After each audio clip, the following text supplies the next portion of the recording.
শুক্রবারে মরলে কোন মুশরিক রে আল্লাহ কবরের মধ্যে আযাব দেয় না, আর কোন মুমিনের তো প্রশ্ন হয়। আল্লাহ সুবহানাহু ওয়া তাআলা শরআর মধ্যে ইমাম আহমদ রাহমাতুল্লাহি তাআলা আলাইহি আনছেন ক্বালা আহলুস সুন্নাতি ওয়াল জামাআতি ইরফাউ আনিল কাফিরিন আল আযাবু ইয়াওমাল জুমআতি ওয়া শাহরা রমাদান ওয়া হুরমাতিন নবী সাল্লাল্লাহু আলাইহি ওয়াসাল্লাম।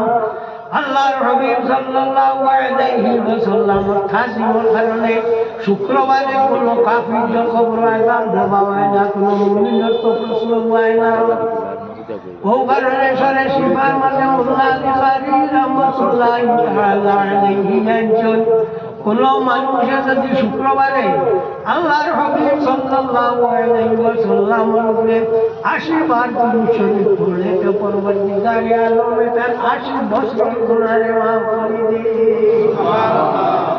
পড়িবেন আশা করিবেন পড়ব আবু নেক কাম যা আছে যা করবার করিলাম আখটা রায় খুঁজিবা সর্বনা